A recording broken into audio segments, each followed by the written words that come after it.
Hello and welcome back to the Squirrel Heed YouTube channel, and welcome to the Premier League review from the weekend. We have now got Monday Night Football out of the way. Champions League action is on this evening, so we're going to crank out this one, and it has been a pretty good, well, I say pretty good, we're looking at that first fixture. Pretty good for some, not so good for others, and obviously I'm going to get straight into it.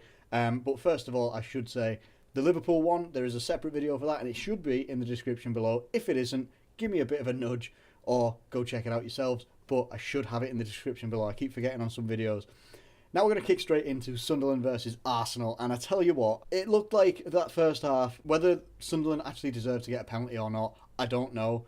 It was one of those, it didn't look like much. I don't think, if that was given against us or for us, if it was against us, I'd feel a bit hard done by. If it was for us, I'd be like, we were lucky. And I think it was lucky for Sunderland to get a penalty. When Arsenal, they were 1-0 up, they were kind of let the foot off the gas a little bit. Second half, Giroud comes out like a man possessed. Well, not like a man possessed. He just came out and just didn't really have to do a great deal. He just got himself in the right positions and scored 2 goals. Sanchez scores another. 2 for Sanchez, 2 for Giroud. Sunderland, absolutely diabolical. 10 games, 2 points.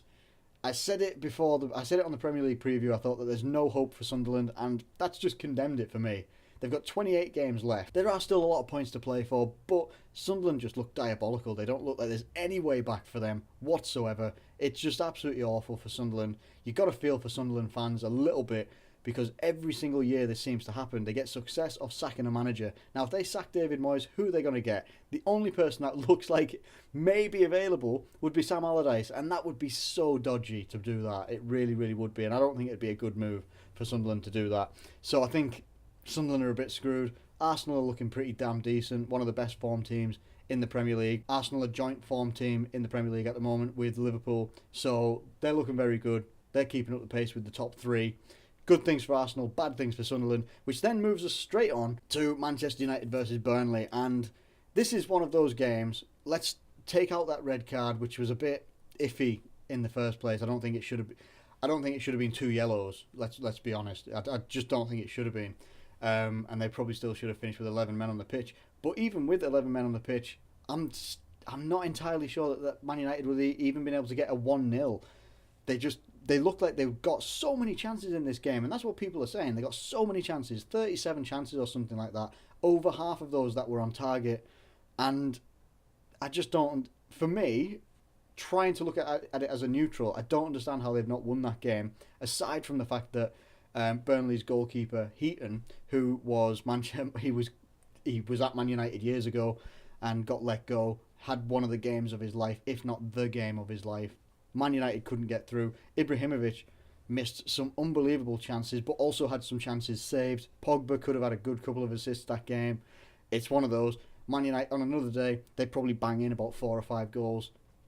They're at this moment right now where they just can't seem to put the ball in the back of the net at all. Burnley played like their lives depended on it.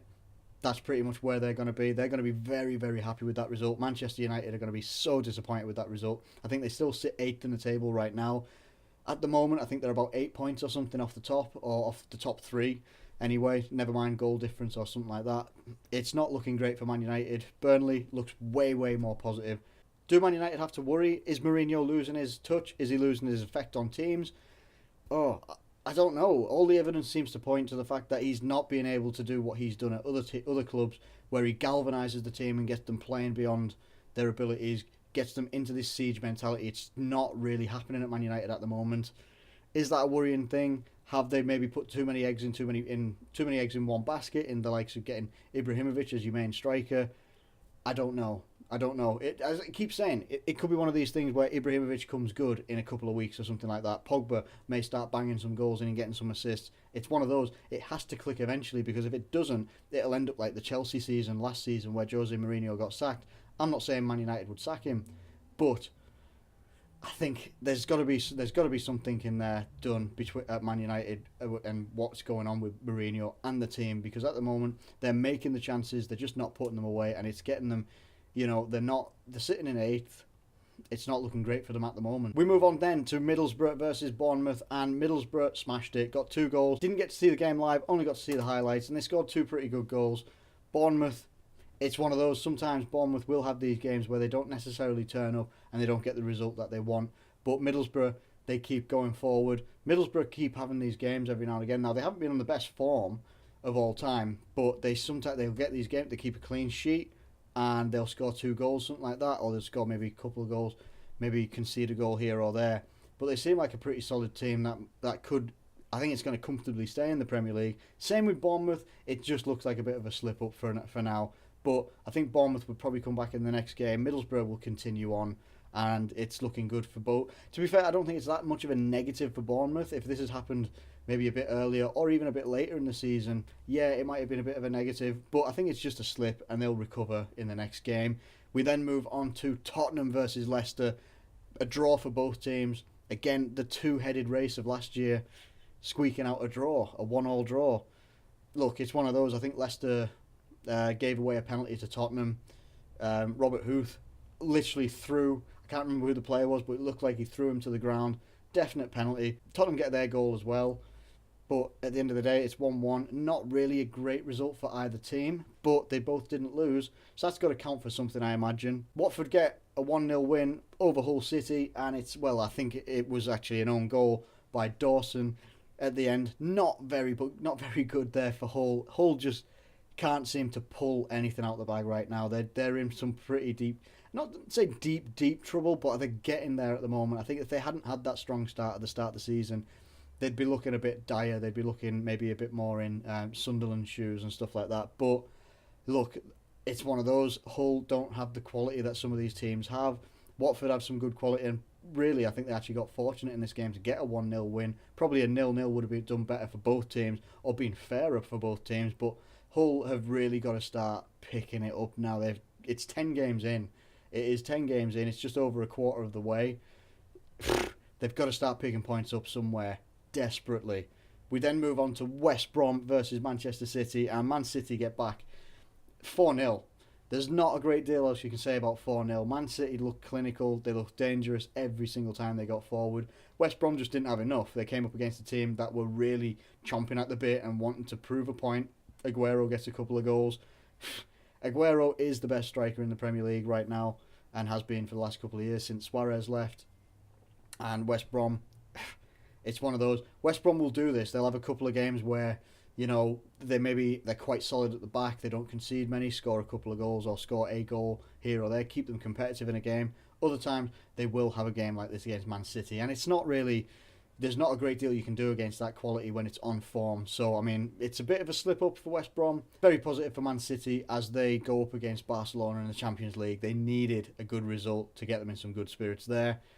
Crystal Palace, Liverpool, I've talked about already. There's a video. It should be in the description below, as I said before. Moving on to Everton versus West Ham. And West Ham, they signed this Zaza, and he's just not the answer. He is not the answer for West Ham. When West Ham were on form and they had Andy Carroll up front and he was banging the goals in. No one will ever forget when he scored those goals against Arsenal last year to get a 3-3. Get a 3-3 result. It was unbelievable stuff. But right now they look absolutely toothless. They are crying out for a striker massively, and I'm not the first person to say it. There's a lot of media outlets and stuff like that saying it. They are absolutely massively in need of a striker. They can't. I said at the start of the season that they're not going to be, or near the start of the season as well, that they're not going to be able to rely on Payet all the time to be able to do everything and control everything and provide the answers for things like goals and assists all the time. And it's proven right. Away from home, it wasn't a good result. At home, they haven't got a good atmosphere, even if they get a good result or whether it's a bad result or not. It doesn't seem to matter. West Ham are in a bit... they're in a bit of a negative spiral at the moment because they don't seem to be able to pick up points away from home. They do pick up some points at home, but again, few and far between. They're not looking like the team they were last year, and they brought in some good signings, or what looked like good signings on paper. Guys like Faguli on a free, unbelievable. Everton looked very good. They looked quite clinical. They looked they're trying to get back into where they were at the start of the season when they had that good run of games, and I think that's what they need to be getting back to.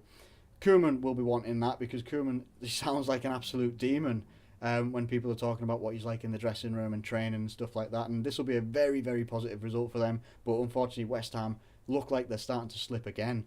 Then we move into Southampton versus Chelsea, and Chelsea just had too much for Southampton.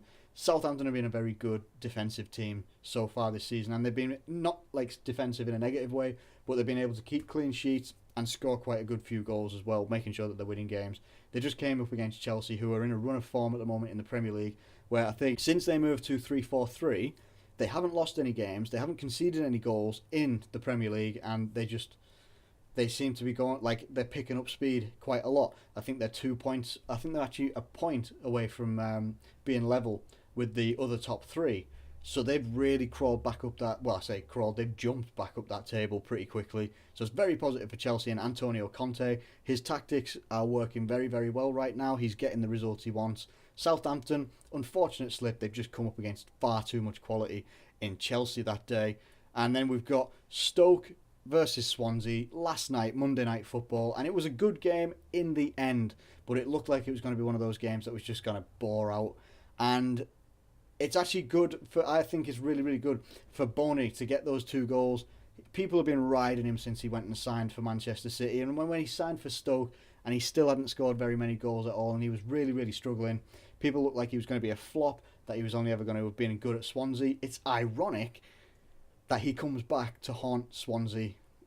You know, it's one of those, isn't it? It's always just seems to happen. They're either going to have a good game against their former club, or they're going to have a bad game against their former club. And a lot of the chances created, actually, in this game is mainly down to Joe Allen as well, who has been a very, very good signing for Stoke. He's been unbelievable playing in this number 10 role, which he's never really played before, I don't think, especially not for us. He didn't play in that role because he was never going to get a look in. But he seems to be playing very, very well there. He's providing goals. He's an absolute...